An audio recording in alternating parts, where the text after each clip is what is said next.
প্রতিরক্ষা বাহিনী বা সশস্ত্র বাহিনী একটি দেশের সার্বভৌমত্ব রক্ষা এবং বহিঃশত্রুর আক্রমণ থেকে দেশকে নিরাপদ রাখার প্রধান চালিকা শক্তি।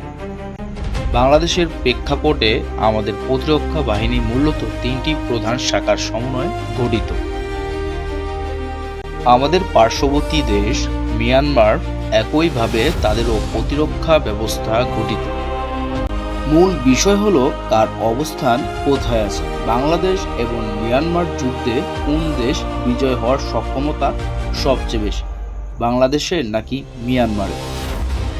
1995 সাল থেকে 2026 সাল পর্যন্ত প্রতিরক্ষা খাতে বাংলাদেশ ব্যয় করেছে $91 বিলিয়ন এবং মিয়ানমার ব্যয় করেছে $59 বিলিয়ন।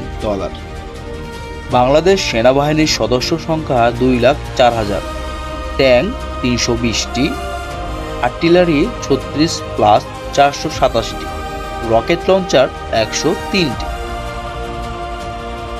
অপরদিকে মিয়ানমার সেনাবাহিনীর সদস্য সংখ্যা 2,28,000, ট্যাঙ্ক 1040টি, আর্টিলারি 225 প্লাস 1610, রকেট লঞ্চার 1520টি। আবার দেখা যায় বাংলাদেশের বিমান বাহিনীতে ফাইটার জেট 41টি, অ্যাটাকি জিরো পরিবহন 17টি, চেইনার 83টি, হেলিকপ্টার 67টি, অ্যাটাকি হেলিকপ্টার 0টি। অপরদিকে মিয়ানমারের বিমান বাহিনীতে ফাইটার জেট 70টি, অ্যাটাকি 20টি, পরিবহন 33টি, চেইনার 120টি, হেলিকপ্টার 86টি, অ্যাটাকি হেলিকপ্টার 9টি।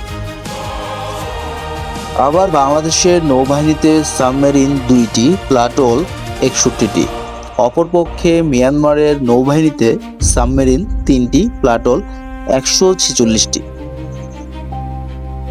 এখন প্রশ্ন দাঁড়ায়, অতিরিক্ত $31 বিলিয়ন বাংলাদেশের কোথায় খরচ হয়ে গেল? ঘাটাঘাটি করে জানলাম বাংলাদেশের বাহিনীদের যেভাবে যত্নে রাখা হয়, মিয়ানমারের বাহিনীদের তার কিছুই পায় না বলে চলে। অর্থাৎ বেতন ভাতা, হাউজিং, বাচ্চাদের লেখাপড়া, তাদের নিয়ন্ত্রিত স্কুল, কলেজ, বিশ্ববিদ্যালয়, রিটায়ারমেন্ট, পেনশন, শপিং মল, ফার্নিচারের দোকান ইত্যাদি পেছনেও একটি বাজেট বরাদ্দ রাখা থাকে।